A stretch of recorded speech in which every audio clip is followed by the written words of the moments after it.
Jack Alleman is one of Charleston's most renowned photographers. He's also an artist and an author. In fact, he's out with his latest book called My Lazy Eye, which chronicles his photography career. I talk one-on-one with Jack for this edition of Quentin's Close-Ups. And if you haven't already, subscribe to my YouTube channel and like Quentin's Close-Ups on Facebook. Jack Alleman, welcome back to Quentin's Close-Ups. Thank you, Quentin. Good to be here. Oh, likewise. Obviously, you are one of Charleston's most respected artists, photographers, authors, businessmen. And I know that you have dedicated much of your 40-year career of really capturing the images of your hometown, Charleston, obviously, and the surrounding low country. And I know your restless energy and artistic perspective have taken you around the world, from Charleston to Kathmandu. And I know that you were born with a visual impairment known as lazy eye, because after you joined the Marine Corps as a young man, that's where you were taught to use the good eye to shoot a rifle. And I know that you soon shifted to your aim to photography and really photographing USO shows for Stars and Stripes, and became infatuated with photography. But let me ask you this, Jack, who is Jack Alleman these days? I'm the same guy I've always been. I mean, I think you described me pretty well there. Ever since I moved from downtown Charleston out to Guatemala, it's been almost exactly 2 years now. And that really changed me a lot. I'm a very active type of person. I like moving from project to project, and I'm always day to day doing something different. And out here sort of slowed things down. When COVID hit over a year ago now, I was in the right place at the right time. So, I'm thinking about what I want to do next with my life that's out here. I'm still downtown quite often. But I'm the same guy that I've always been. And what you talked about, this lazy eye, which is what I call the book, is a metaphor really. And it's also a cliche, because, the metaphor of it is that's the way I learned how to see, in a way, with this thing they call a lazy eye, which is amblyopia, which is the medical term, right? And kids back when I was growing up as a baby boomer, that was pretty common. Most people, this is one of my bees flying around in here, I don't know if you see them, but I'm also a beekeeper now. So that's who Jack is too. I'm now keeping bees, right? Which, if anybody who's done it knows what a responsibility that really is. It's fantastic. It's fascinating. Anyway, so they didn't correct. In other words, lazy eye or amblyopia is a very simple thing. If you're a little kid and your parents pick it up quickly, they put a patch over that good eye, and it strengthens the other eye. It doesn't mean that it wanders or does anything. In my case, it just never developed like a normal eye so that I can focus anything. Everything's a little blurry, and glasses just don't correct it. So, sure enough, the story about me after high school going into the military, specifically the Marines, that was what the recruiter said to me the first day I met him. He said, "Don't worry about that bad eye of yours. The Marine Corps will teach you how to use the good one." So I said that was some of the motivation, but in fact, they did, and I ended up doing everything except using my right hand to write. Right. I'm left-eyed. And it's also, a cliche, because in fact, a lazy eye isn't a lazy eye, right? It is just a term that was a lot easier to say than amblyopia. Right. All right.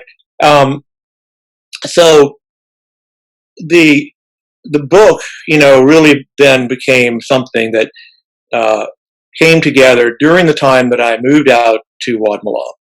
And a question that a lot of people ask, have always asked me, is that what am I going to do with all the pictures I've taken, whether they're a photographer or not? People have a lot of photographs stuffed in their closets and attics and drawers. And the answer is, you scan them and then you do this and that with them. So I moved out here and started unpacking all of this. And I kept looking, I said, oh my gosh, what am I going to do with all of my pictures? And the interest that I've had was so diverse. You know, I mean, I traveled all these years to different countries. In fact, Kathmandu is my sort of, again, almost a cliche that say, how far away, how exotic can you get? You know, where do you go? Where do you call that? And you say it's Kathmandu. In fact, I almost called the book Charleston to Kathmandu. That was my working title. But then I thought, oh, then it would be a travel book, right?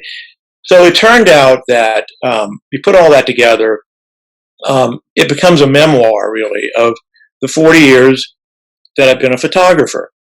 And I didn't want to bore people by showing them a lot of old pictures, like, you know, greatest hits of my life.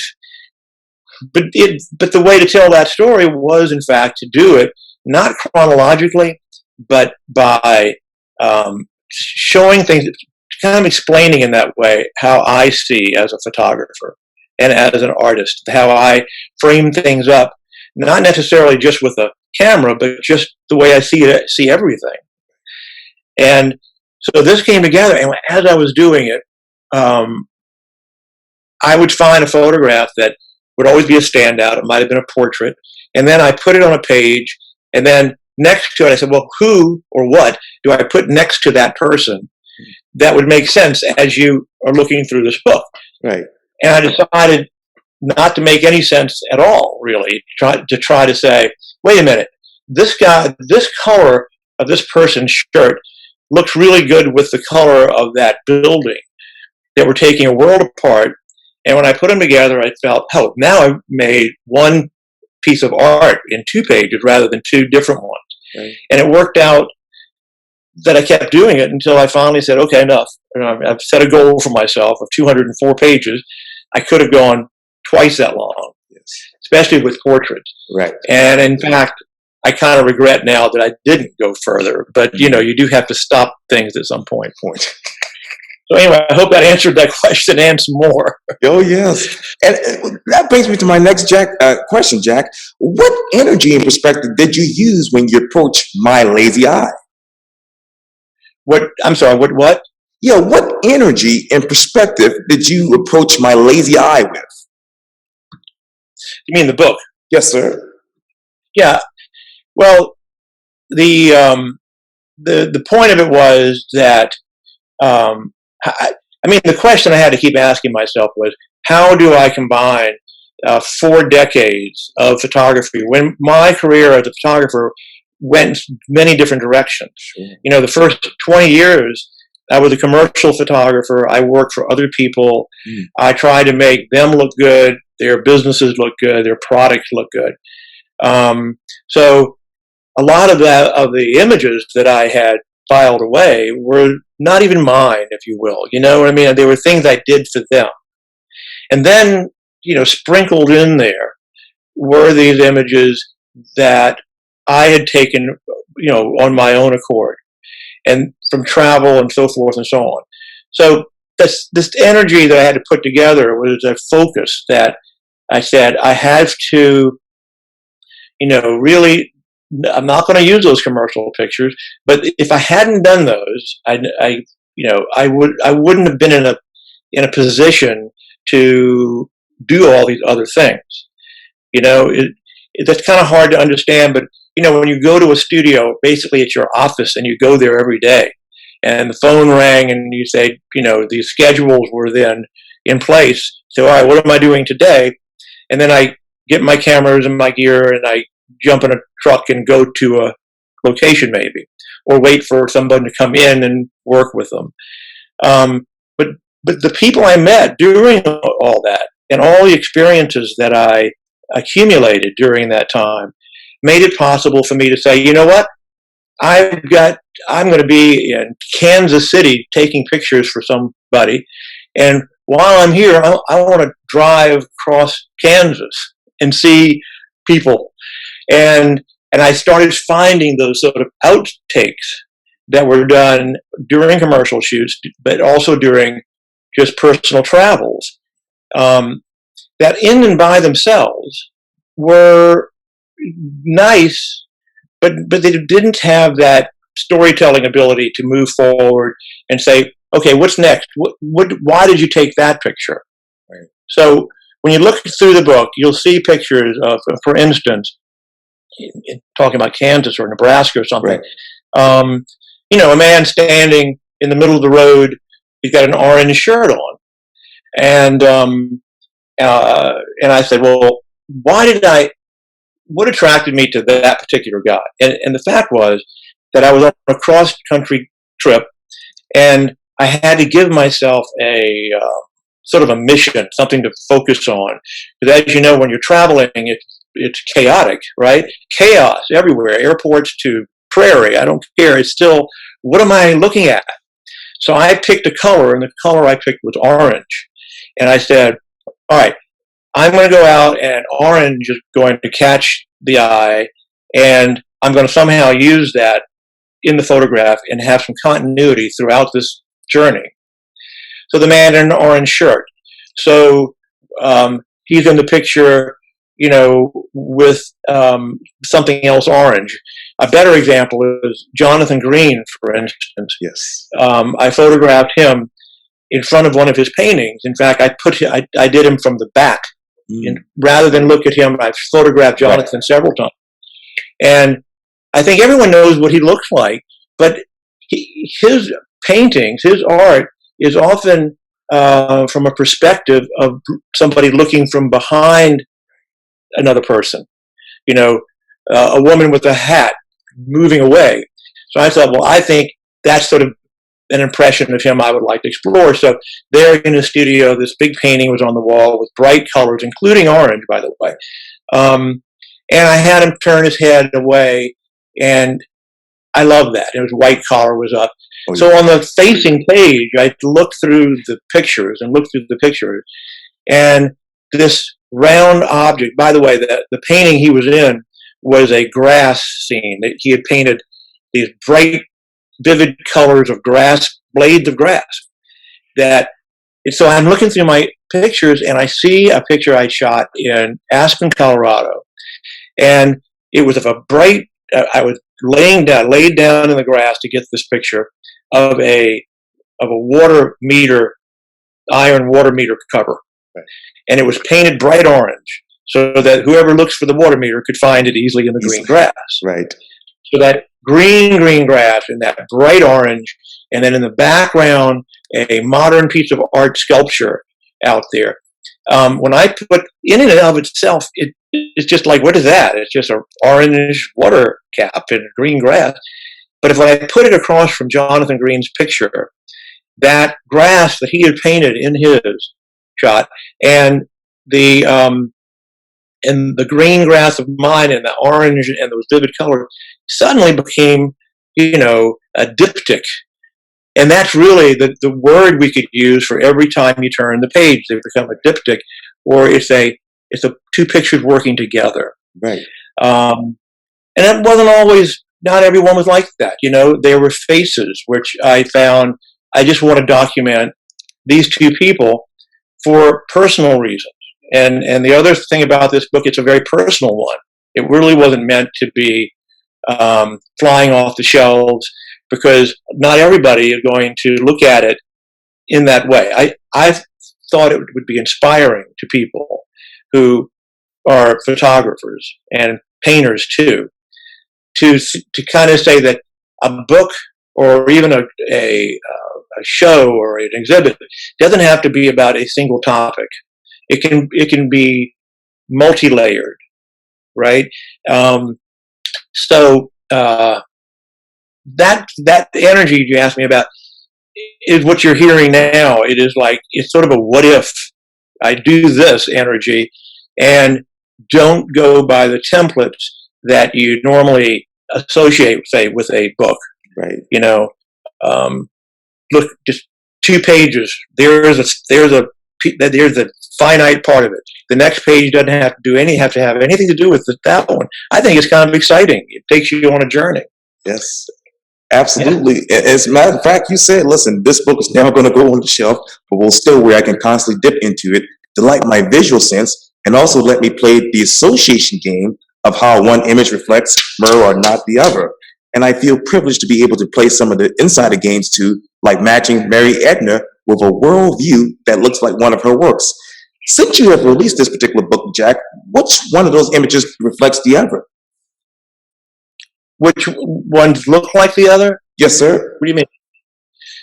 Well, I mean, you nailed it on that with Mary Edna Fraser, Yes. who is such a talented artist in so many different ways. You know, in painting, and her point of view is an elevated one, much like mine. I love getting up, on a bucket truck or on a rooftop or even a plane or a drone. And so when I saw her, and I photographed Mary Edna several times, right. And that picture was taken for a project called Indigo and Silver. And the color of indigo was what I had to go for. It was like that orange story I told you.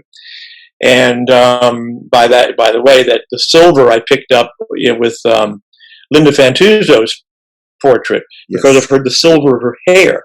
So working with a silver artist and then working with an indigo artist, I didn't know how I even fit in as a photographer, but so I had to find my own sort of niche there. But matching up. So when I looked at the picture for Mary Edna, and I thought, what do I have? And then almost immediately I thought of a photograph I'd taken while flying to Los Angeles. And I always get the window seat in a plane. I just like looking out the window, obviously, right. Which is part of my ADHD, goes along with the lazy eye. I was looking out the window, and we're flying in a gorgeous time of day, late in the afternoon, over canyon land, basically the Grand Canyon and the southern part of Utah. Right. And I'm looking down there, and I'm saying, "Oh my God!" And I took some pictures out of the window, looking down at the textures and the light that was hitting those oranges and reds of the landscape. So when that side of the brain saw Mary Edna knowing who she was, it just clicked. And she's there draped in one of her batiks, around her shoulders. And the batik is of an aerial, image. Right. So that was easy. Now, there were others in here that occurred to me that didn't really happen. Like, for instance, I said I kept this very personal.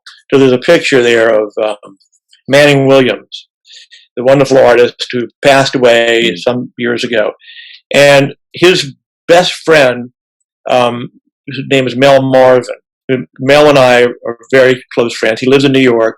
He's a composer, very successful. He's a professor of music. He is the professor of music at NYU. But he and Manning were like brothers, all right, all their lives like brothers. So I put them on the same page. And it doesn't mean anything to anybody except the people who know them that well. What I kind of regret now, going back, because what I was doing was switching things in and out, and much like the Mary Edna picture, where I knew what needed to be there, for Manning, I knew it needed to be there. And that was going to be a photograph of a man in a canoe, which was a topic, a theme for Manning Williams' paintings on how he saw the world through history. He was a historian in his paintings to a great degree. But I thought it might become too trite. I thought it might, no one would get it. And so I didn't. I stayed with the best friends. And I know it, but you know what? You go back when you're putting together something like a book, and you can't help but to think, I went back and I wish I'd done this. I wish I'd done that. Or I should have done this too. But that is, I think, the essence of it all.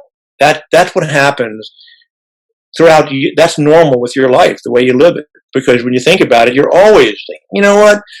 If I had taken that turn, but this kind of hits you at one time, whereas life is over a long period of time. Sure. But so I'm going to tell you something. The book itself, My Lazy Eye, had no rhyme or reason when it came to the order it was put in, the subjects that just happened to appear. It begins with new photographs of the city of Charleston from new elevated perspectives, because I thought I was going to do a book 2 for my last book, which was called My City Charleston. Right. And My City Charleston it had one subject matter, My City Charleston. And as a result, there's mass appeal for Charleston. Yes. And that book that came out in 2015 has now been reprinted, going on 4 times. Almost finished its 3rd printing. And it just goes through the bookstore. People love it. They use it for gifts and all that. When it comes to My Lazy Eye, I had to make that decision to say, do I want a book 2? Do I even need one? Right? I'd sort of done that. So now what? But it starts off with sort of that, eases you away from the first book. And then suddenly you see this little boy, this 10-year-old, palm kid, the ones that make the little palm rose. Right. Kid. And he's at the Battery, and I got a portrait of him one day. And then the next year, I'm walking down Queen Street, and I see this gorgeous, lit part of Queen Street. And I don't know why those two came together, but what that did was that introduced you in the beginning of the book to people. Very subtle. Here he was, part of the landscape of the city, with the subtle colors, a white T-shirt and that yellow palm rose, that sweet grass, that palm rose, looking up at you, and then you see the colors, including those colors of the rose in the street. But then you turn the page again, and you're now in Kathmandu. You know what I mean? To me, the continuity then was just the eye and how it saw everything. Wow, that's amazing. That's really amazing. And I know with over 200 photographs selected from your extensive portfolio, you show us timeless perspectives that blend the old with new. Let me go off the beaten track path, that is, for a second, Jack. What is your perspective of Charleston when you blend the old Charleston with the new Charleston? Yeah. Well, that's a good question, because we all sort of, have our thoughts about which direction Charleston is going in. What I've always done, I have tried to put a blind eye to a lot of the progress that is happening in Charleston, because if you don't, you miss the old. Sometimes the old is better than the new, but it can work together. I love the fact that we've got all these wonderful restaurants, and that many of them are occupying spaces that wouldn't be anything else anyway. I don't agree with some of the architectural designs that are going up, where it could be anywhere. It could be anywhere in the country. So, the way I look at the city, I just look at what I want, what's appealing to me. And, we're fortunate that we have preserved Charleston so much that if you know where to look, you also know how to put a blind eye on the stuff you don't want to see. So if I put my back to one of those buildings that I don't like, I'm going to be looking at a steeple or something else that is going to be a whole lot more satisfying to what I'd like to see.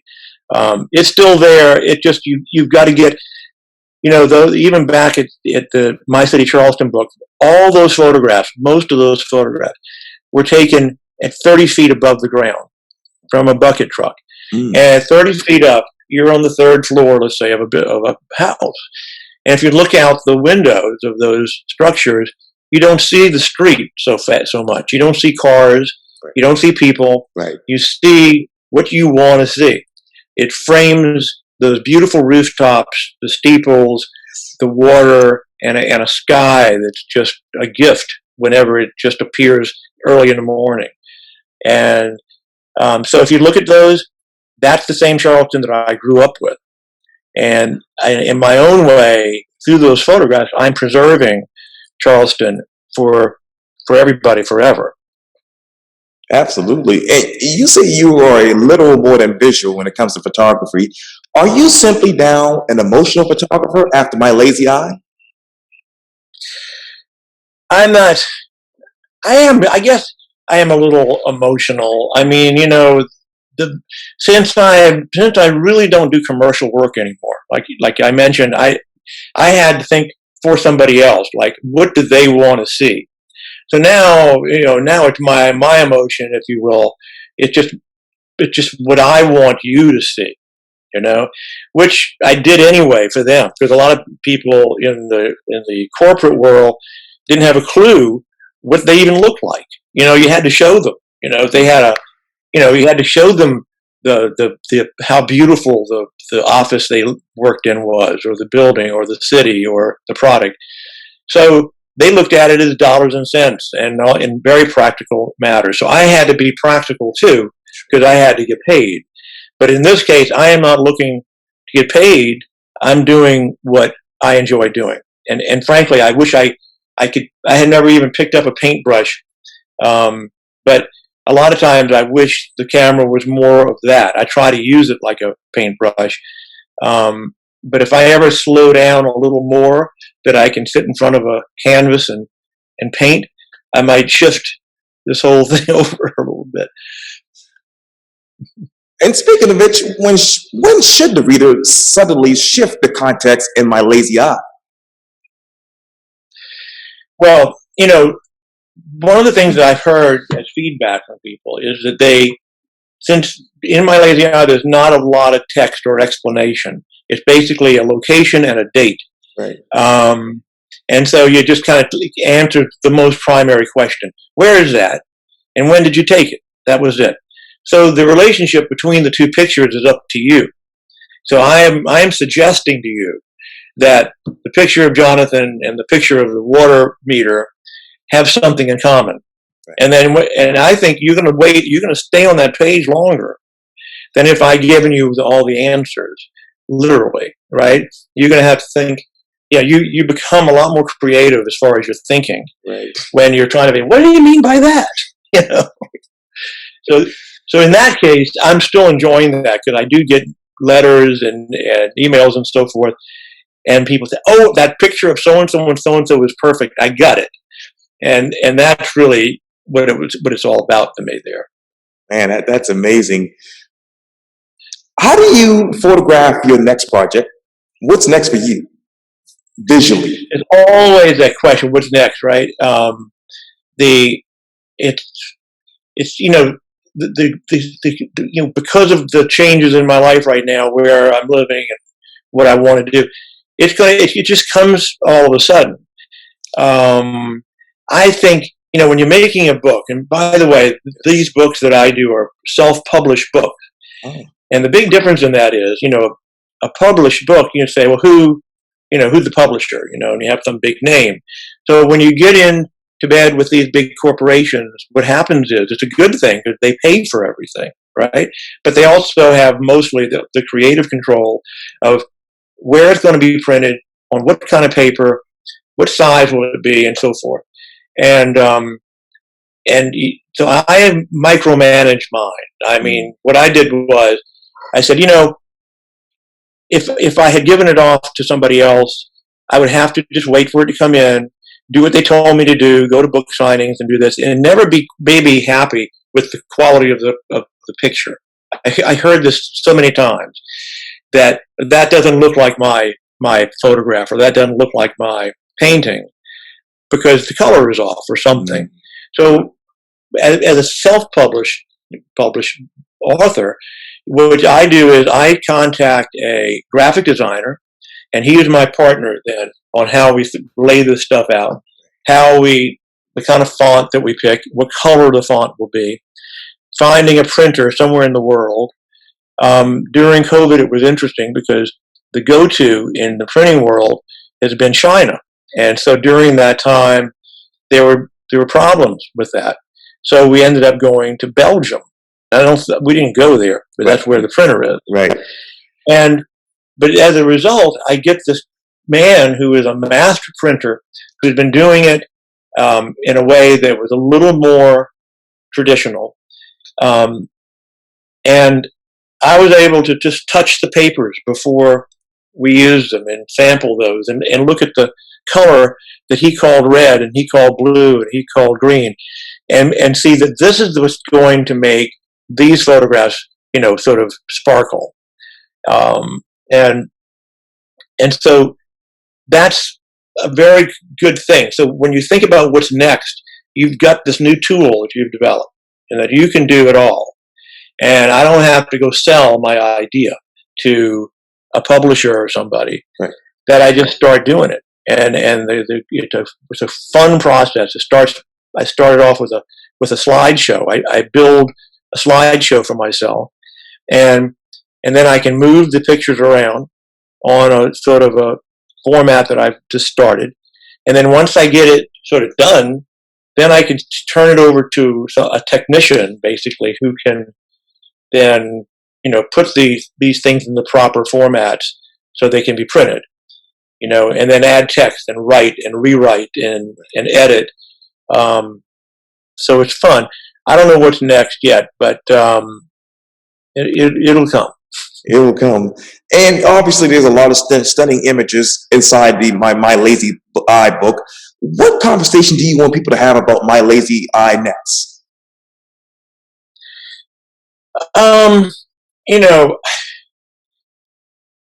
I think, when you look through this book, there's so many different stories in there. You come across individuals and you come across cities and countries and all that. Then you come across these projects like East Siders Matter, right?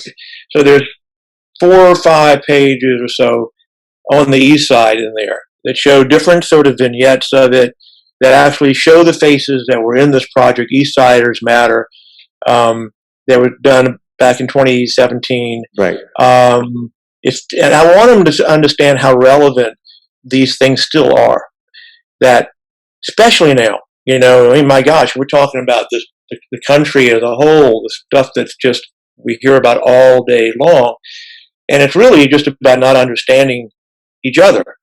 And in the community of Charleston, there are just so many different kinds of people, and when you look through a book like this and you see this grand house or these beautiful church steeples, Yes. and then, if you look carefully, you're going to see a transition in there where you'll see a foggy picture of Mother Emanuel that I photographed about 3 months after the shooting there. And it was like in October of 2015. And without knowing it, I was doing it. I always look for a perspective that other people just haven't seen yet. Right. So they will never say to me, "Oh, I've seen that before." Right. So this picture was taken from down on Calhoun Street from a parking garage, looking back toward Marion Square, Right. and it was just the steeple of the church with a white, foggy background everywhere. But there in the mist, in there, you see the statue of John C. Calhoun as he stood. And you notice at that point, the relevance now is even more important. He's gone, and she stands. And if you look very carefully, you'll see how John C. Calhoun in his statue from his 120-foot perch was bowing his head. Maybe not in reverence, he was bowing his head to look down on people. That was, I think, the point of it. But in this picture, he is almost remorseful, So the picture was taken before that happened. Right after that happened, the Confederate flag came down, Right. So there are these little, nuances in the book that go like, you see, this has relevance for a long, long time. This is a piece of history. This is a history book. And just like the My City Charleston is a history book. And the one before that, Cornices of Charleston. Right. They talk about why did people even build these places? And why aren't our buildings as tall as the ones in Atlanta? There's all sorts of things you can take away as a study.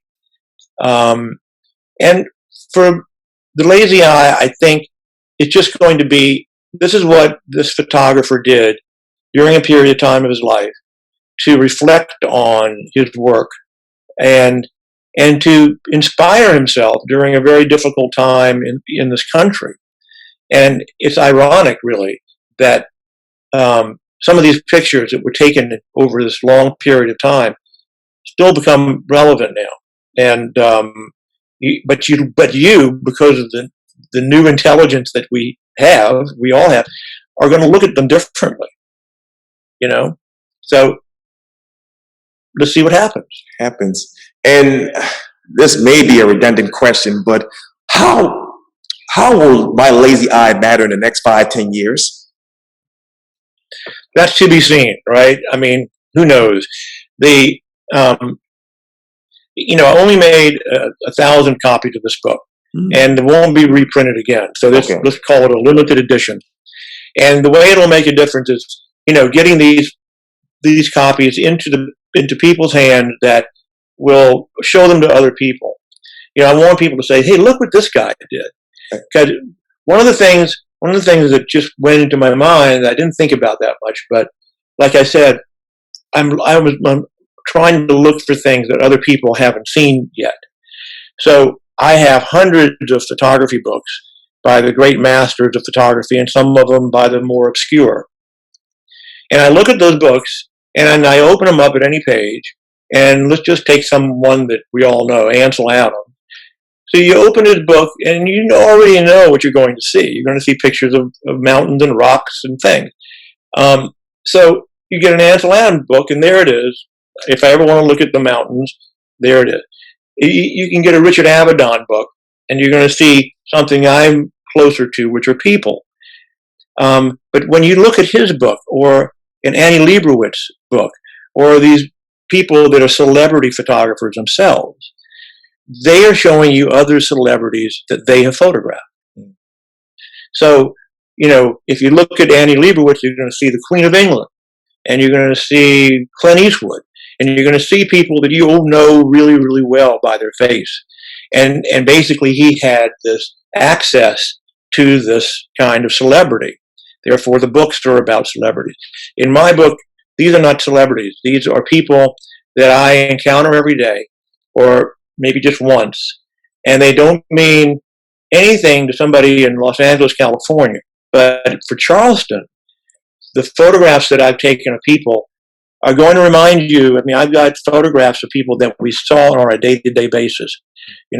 Someone at the post office who was behind the counter. I didn't put them in the book because I could do another book.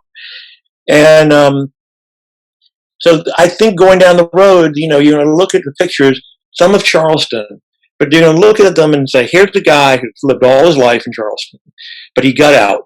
He got out and he traveled around the world, and he brought these photographs back, and he found a way to put them all together in a catalog of his work. And so when you see a picture there, you open up the book, and mine's open here at a photograph I did of Duke Hagerty, wonderful artist and a very old friend of mine, in his studio with these giant mirrors, and you can even see me in the mirror taking the picture.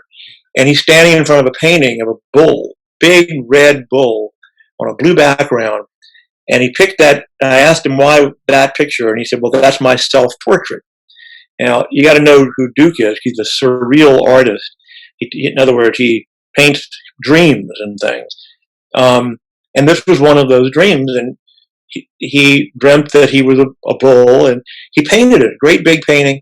And so in the picture, you see the bull, and then next to it on my other page, there is a matador who is in Mexico, with the cape, and the red cape. The colors are just blend from page to page. And of course, the matador is going like, it's putting his hand out like, ta-da! And he is sort of pointing to Duke on the other page. So I think that people will see the humor in that, but also it lessens the serious nature of how Duke is posing in the picture. You have to kind of see it. It's hard for me to explain. It lightens things up.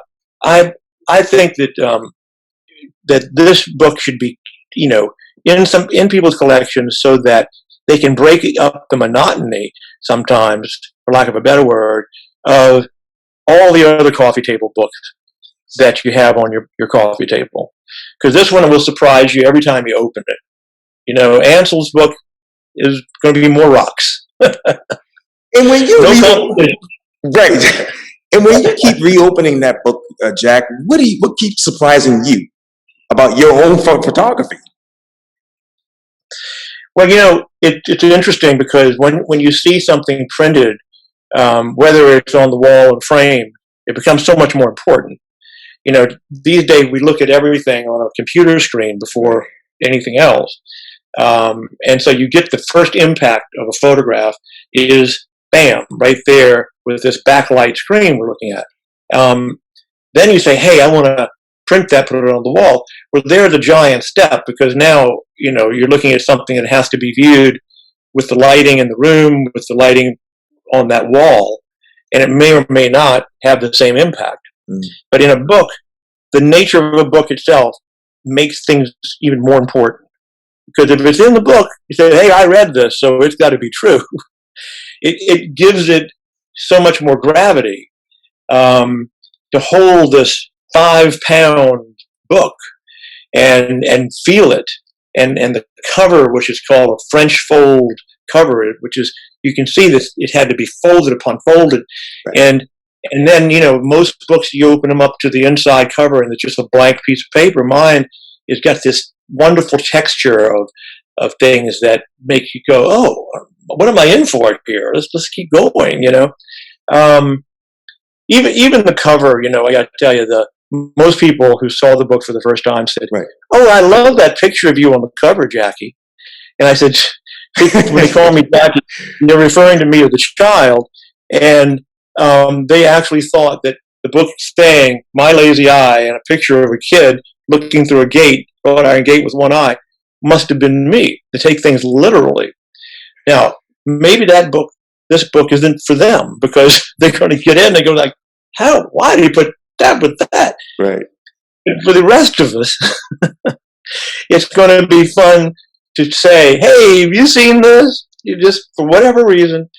But when you make a book, you have departed to a different level. The bar becomes much higher now, and you have to deal with what comes, because it's a tremendous risk, okay, to publish a book.